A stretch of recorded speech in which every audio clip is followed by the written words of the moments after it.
What's going on, guys? It is Aiden Hutchinson. What's up, man? It's your boy Amon-Ra St. Brown.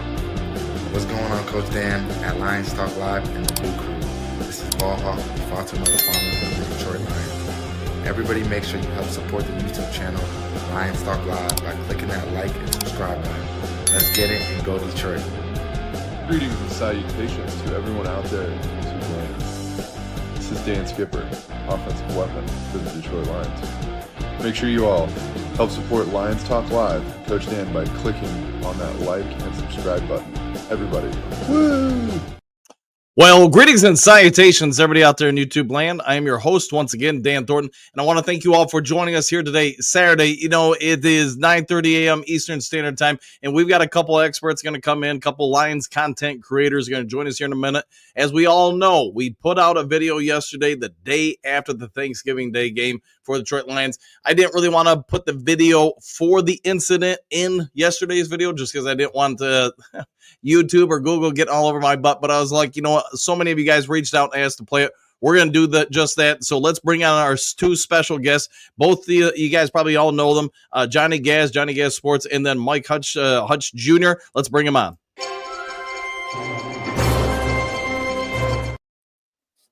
Gentlemen, how you doing today?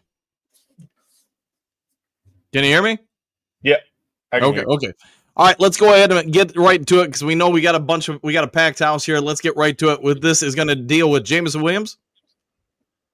And then, yes, the incident we've all been talking about since Thanksgiving. Let's get to it. So there you can see, hey, there's a little bit of trip, and there right there was the snot rocket from Tyrique Stevenson.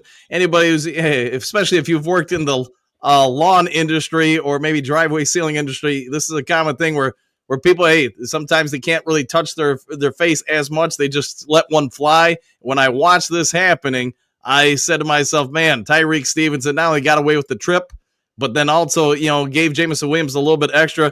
Williams, you know, I'm sure all Lions fans were upset when they seen him flip the ball. They probably thought it was unprovoked. But now that you watch this, let me ask both of you guys, and we'll start with Johnny. We'll go with you first. What do you make of this video and Jameson Williams' response? What should the Bears also do, if anything, or the NFL in regards to Tyrique Stevenson? Yeah, I appreciate it, Dan. Good morning, Dan. Good morning, Hutch. Appreciate you guys. And I thought it's funny that in the live broadcast, they didn't go back to that. And I think you mentioned this, Dan, in your video yesterday. They got the boom mic. They got the camera literally within 5 yards of that moment, and they don't go back and show what happened. Instead, they focus on the Jameson Williams response, which is inappropriate. Let's not dismiss the response there. He has to be grown up enough to know I can't do that. And he ultimately hurt his team, and we missed a field goal because of that. Well, I don't want to say because of that, but it put us in a situation where we're kicking a field goal, then missed. So I don't love the response, but it's very clear why he responded based on this video. It's a clear trip. It's a clear spit. He needs to be fined for this without a doubt. And if I'm his team, I'm also thinking about a suspension. You just can't do that. That's in this world, this today, and especially with everything being on camera, he was caught in this moment. Now, to end my segment here, I would say this. I like JMO's response to the team. I like that Dan Campbell came out and said he came out and apologized. I think that is a grown-up move by him, but it's just another one of those things that, you know, yes, it was provoked, but we need to be grown up enough to get over that and move forward and look at the bigger picture. Hutch Jr., let me ask you, you know, Jameson Williams, obviously a polarizing figure for a lot of Lions fans. Everybody sees the potential with this kid. You can see how much he's improved from, you know, his rookie year to this year to just his time with the Lions. He's an impactful player. Do you think this kind of derails some of the momentum, or do you think, man, now that you see the video, now that the fans see the video, everybody probably has a little bit better understanding why he did what he did? I don't know, man. It's a weird situation with JMO. I feel like people are going to have their minds made up about who he is and how he is. You know, of course, he's obviously, we've discussed many times, he's done some immature things over his career. He's grown up a lot. And I think the big thing for him growing up to this was getting in front of his team and apologizing that he threw the ball at the man's face. Right. Was it warranted seeing this video? Sure. But you got to know in that moment, You can't do that because you just cost your team potentially, like he said, a field goal or maybe more. Maybe they even get the first down. They end up scoring a touchdown. Who knows what happens in that game? But yeah, I mean, seeing Tyrique Stevenson's now doing his character act that he did earlier in the season, jumping up and down, clapping his hands against the Washington Commanders, and now he's doing this on the sideline.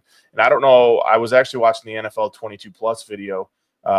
If there's actually an audio sound of Tyrique Stevenson basically telling him, get your bitch ass off the ground. So is it warranted by JMO? Sure, but he can't. He's just got to know, man. Like, hey, this is the stuff. Right. You're winning games. You got to walk away from this. Just let it go. But yeah, I mean, I think people just already have their mind made up about JMO. Either they like him or they hate him. He's just one of those. There's no in between with him. And everything he does now is under a microscope with this organization and franchise. But to see Dan Campbell come out after the game and say, hey, look, JMO already stepped up. He apologized. He said he's sorry. That's growth. That's big man football. And we're just going to continue with what we do normal.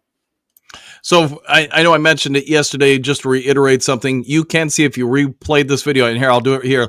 Look to the left of both the players. You'll see the CBS crew, the boom crew right there. The guys in blue right here, blue and whatever that is, yellow stripes. So that is the sound crew and video crew, or at least a part of it for the production company. So they've got the boom box right there. So I'm not surprised, Hutch Jr., when you say they pick up the audio. I mean, it's literally just feet from them. You'll typically have 4 to 6 of these crews around the field picking up, centering the boom on different aspects of the field so they can pick up that sound. So, yes, the audio is there. Some of you in the morning show also brought up a point, and I think a few of you reached out after the morning show, that on most video of the game, the replays, you can no longer find the PI play for on the 4th and whatever it was, 13 or 14 against the Chicago Bears. My problem, I think everybody here can watch this and say, do you easily see the trip and fall? Do you see easily the snot rocket or whatever you want to call? No, but you know what? That's part of officials' jobs. Just like on that 4th and 14, they found a PI call when there wasn't much there. I'm surprised that they couldn't see any of this, any of the aspects of this other than Jameson Williams responding. Johnny, let's go back to you.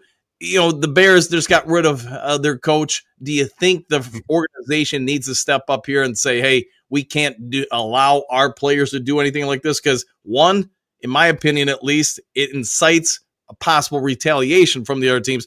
The other part is the sidelines really are normally viewed as a no-fly zone. If the Chicago Bears don't do something, do you think that opens them up for criticism? Yeah, I think that's a really good point, Dan, because you said it. The sidelines are a zero-tolerance situation. There, in no way, shape, or form should a sideline incident occur outside of the players that are in the field of play. And it creates a sense of out of control. And I know the NFL doesn't want that. I know the Chicago Bears don't want that, especially now. This organization, Chicago Bears, are so inconsistent over the past, 15, 20 years now. They have not been able to link up a quarterback and a head coach and an offensive coordinator. And it's little things like this that show the lack of culture in Chicago. I'm not saying this wouldn't ever happen to the Lions. We're talking about JMO, right? So we have a player that we're still working on a culture issue.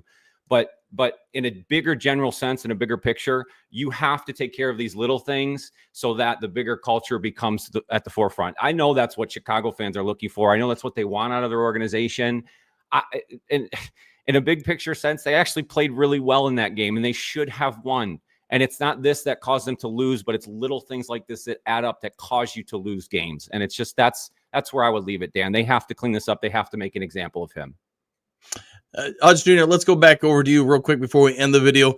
The Lions, they found a way to win. They're 11-1 now. They've won 3 games in the NFC North. The games now that remain, anybody can win any given day. When you see what happened yesterday with the Raiders and Chiefs, do you think you need to be Dan Campbell and talk about these final, several games in the North, let alone on the schedule, and say, hey, don't overlook anybody, because anybody, any given Sunday, can have a chance to win? How do you, as MCDC, keep this team focused? I think you just do it the way he's been doing. Just preach, keeping the best football ahead of you and not grading every win. This is now, you look at it, the Bears, everyone predicted it. I think we were 10.5 point favorites, and this game came down to 3 points. And realistically, if Roman Dunze keeps running, he probably hits a walk-off touchdown.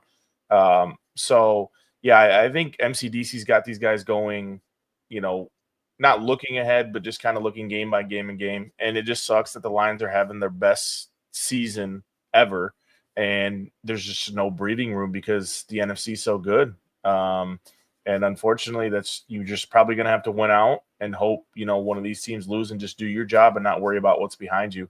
So obviously you got the Packers Thursday. That's a huge game.